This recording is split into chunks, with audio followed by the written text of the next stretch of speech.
Hey everyone, and welcome back to Fluent English with Podcast. I'm Sophie. And I'm Alan. We're both passionate about helping you improve your English conversation skills in a fun and engaging way. Exactly. This podcast is designed for anyone who wants to sound more natural and confident when speaking English. That's right, Sophie. So if you're ready to take your English conversation skills to the next level and learn some cool slang, hit that subscribe button. Now let's dive into today's exciting topic. We're going to be talking all about mastering slang in English. We'll explain some of the most popular slang terms used today and even show you how to use them in conversation through some fun examples. So, are you ready to learn some hip new words, Alan? Totally ready, Sophie. Let's do this. All right, Alan, let's jump right in and explore some of the most common slang terms you'll hear native English speakers using. Sounds good, Sophie. First up, we have the word dude. Dude. Dude. This is a very versatile term. You can use it to address someone casually, like saying, "Hey dude, what's up?" Exactly. Or you can use it to express surprise, like, dude, that was epic. You might also hear it used in disbelief, like, dude, you can't eat that whole pizza by yourself. Epic is another great slang word. Epic. Epic. It means something is extremely impressive or awesome. For example, you could say, that movie was epic. We have to see it again. You could also use it to describe a challenging but rewarding experience like, that hike was epic. The view from the top was totally worth it. Moving on, we have chill. Chill. Chill. This word means to relax and take it easy. So, you might say to a friend, "Let's just chill at home tonight and watch a movie." Or, if your boss seems stressed, you might suggest, "Hey, why don't you take a break and chill for a bit?" Absolutely. And if you want to acknowledge someone's effort or accomplishment, you can say, props to you, which is short for giving you props. Props to you. Props to you. Here's an example. Props to you for finishing that marathon. That's super impressive. You could also use it in a more casual way, like props to the chef. This meal is delicious. Here's another example. Props to the team for pulling off that big presentation under pressure. Another common term is hang out. Hang out. Hang out. This simply means to spend time with someone socially. You could ask a friend, "Hey, do you want to hang out this weekend?" You could also use it for a more casual, unplanned gathering like, "Hey, I saw you at the coffee shop. Why don't you hang out with us for a bit?" Definitely. Up next, we have hype. Hype. Hype. This refers to excitement or a lot of buzz about something. For instance, you might say, there's a lot of hype around the new restaurant that just opened downtown. You could also use it to describe excitement about an upcoming event, like there's so much hype for the new season of our favorite show. Great point, Alan. We also have sick. Sick. Sick. You use it when something is very good or cool. So you could say your new haircut looks sick. You could also use it to describe an amazing performance, like that band's new song is sick. I can't stop listening to it. Here's another way to use it. Those new sneakers you got are sick. Where did you get them? Absolutely. And you could also use sick to describe the feeling of being unwell. For instance, I woke up feeling really sick this morning, so I'm going to stay home from work. Good point, Alan. It's important to remember that the context will make the meaning clear. Moving on, we talked about savage. Savage. Savage, which can describe something very intense or extreme. Yes, and here's an example. That workout yesterday was savage. I'm feeling really sore today. You could also use it in a more figurative way, like that comeback in the game was savage. They stole the victory at the last minute. Up next, we have lit. Lit. Lit, which means something is exciting or a lot of fun. Here's another way to use lit. You might say, this party is lit. Everyone's having a great time. And you could also use it to describe a place with a great atmosphere, like that new bar downtown is always lit. It's the place to be on a Friday night. And we have fam. Fam. Fam. This is a shortened version of family and is used to refer to your close friends or social circle. Exactly. So you might say something like, "Hey fam, what's up?" to greet your friends. Here's another example. I'm so grateful for my fam. They're always there for me. Great examples, Alan. I think we've covered a good range of popular slang terms. Now that we've explored some popular slang terms, let's see how they're used in everyday conversations. Sounds good, Sophie. Here's our first example. Two friends, Ben and Sarah, are bumping into each other outside a coffee shop. Hey Sarah, what's up? Long time no see. Hey Ben, dude, it's been ages. How are you? I'm doing great, thanks. Just grabbing a coffee before work. What about you? Same here. Actually, this new place just opened up down the street and I heard they have the best lattes in town. So I figured I'd check it out. Cool. Let's hang out for a bit. I was just gonna chill here for a few minutes anyway. Yeah, for sure. There's a lot of hype about this place, so I'm excited to try it. Me too. Although I gotta say, finding a decent cup of coffee in this city can be a savage mission sometimes. Totally. But hey, at least the weather is lit today, so that's a plus. Definitely. All right, let's go check out this new coffee shop. My treat. Props to you, dude. Thanks a bunch. That was a great example, Alan. We heard several slang terms used naturally in conversation. You're right, Sophie. Let's break down some of the words used. Sarah started by saying dude in a friendly greeting. Exactly. Then, Ben mentioned chilling for relaxing and Sarah talked about the hype around the new coffee shop.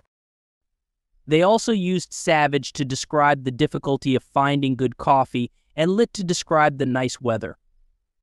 And at the end, Ben offered to pay, saying props to you, and Sarah thanked him. These are just a few examples, Sophie. Slang is everywhere in spoken English. Absolutely. Now we're continuing our exploration of slang terms with another conversation example. Sounds good, Sophie. This time, let's imagine two co-workers, Peter and Anna, are talking at the office. Hey Peter, what are you working on today? Hey Anne, just finishing up this report. It's a bit of a drag, but almost done. Ugh, I hear you. Reports can be such a chore. What are you going to do to unwind after work? Probably just hang out at home with my fam. We might order some takeout, chill, and watch a movie.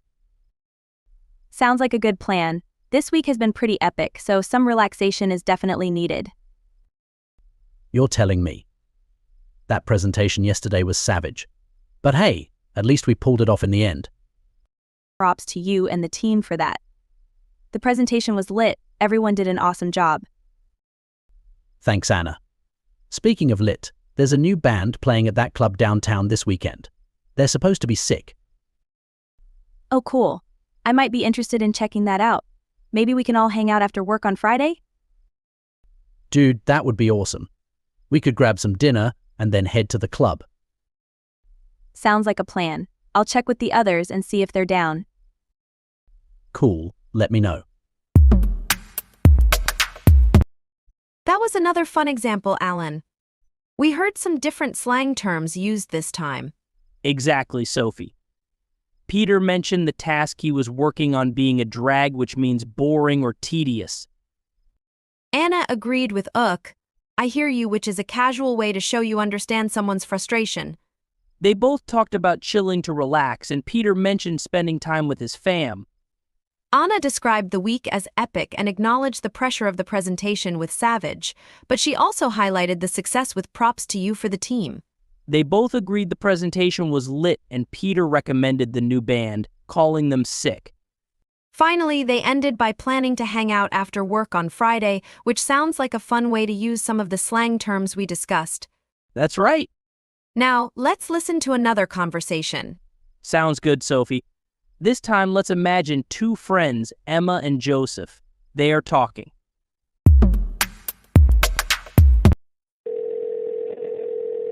Hey Joseph, what you doing? Hey Emma, not much, just chilling at home. Bored out of my mind. Same.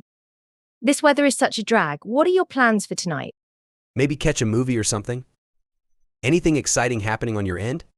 Not really, just the usual homework grind. Thinking of ordering some takeout for dinner. Any cravings? Dude, you read my mind.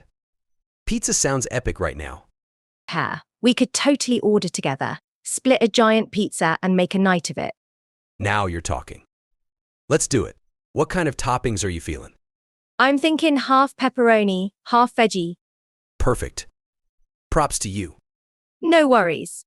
I'm starving too. Let me know what place you want to order from. Sounds good. Talk soon. That was another fun example, Alan. This time we saw slang used in a more informal setting. Exactly, Sophie. Right off the bat, Emma asks, "What you doing?" which is a casual way of asking, "What are you doing?" Joseph responds that he's chillin' at home. Emma agrees with same and calls the weather a drag. They both explore their evening plans, with Joseph suggesting a movie and Emma mentioning homework. When Emma suggests takeout, Joseph gets excited and says it sounds epic. They then discuss pizza toppings and splitting the order. Joseph says props to you to show his appreciation. This is just a glimpse into how slang can be used in everyday conversations. Now that we've explored a range of slang terms and how they're used in conversation, let's talk about using slang effectively. Great point, Sophie. Slang can be a fun way to add personality and informality to your English, but it's important to use it strategically. Here are some tips to keep in mind. Start slow and observe. Pay attention to how native speakers use slang in different contexts. Don't try to overload your conversations with slang right away. Consider the situation. Is it a formal setting like a job interview or a casual conversation with friends? Slang is generally more appropriate in informal settings. Know your audience. Are you talking to someone older or younger than you? Slang terms can have different generations of use. Use it correctly. Make sure you understand the meaning and pronunciation of a slang term before using it. Using slang incorrectly can be confusing or even offensive. Don't overdo it. While slang can be fun, using too much of it can sound unnatural or inauthentic. Here's an additional tip. If you're unsure about whether or not to use a slang term, it's always safer to err on the side of caution and avoid it. Exactly. Remember, slang is constantly evolving, so staying up to date can be a challenge.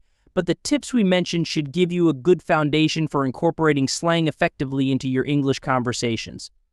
That's right, Alan. Let's recap the key slang terms we learned today and their definitions. Absolutely. Here's a quick rundown. Dude, a casual term used to address someone similar to man or guy. Epic, extremely impressive or awesome. Chill, to relax and take it easy. Props, abbreviation for proper respect. Short for giving someone props, used to acknowledge someone's effort or accomplishment. Hang out, to spend time with someone socially. Hype, excitement or a lot of buzz about something. Sick, can mean something is very good or cool. Savage, something very intense or extreme. Lit, something exciting or a lot of fun. Fam, abbreviation for family. Used informally to refer to your close friends or social circle. This is just a small selection of the many slang terms out there, Alan. The best way to learn more is to pay attention to how native speakers use them in everyday conversations. Exactly, Sophie. Remember, using slang effectively is about using it in the right context and not overdoing it. We hope this episode has given you the confidence to start incorporating some slang into your own English conversations. Thanks for joining us on this exploration of slang. And don't forget to subscribe to our podcast so you never miss an episode. This is Alan and Sophie signing off. Happy learning.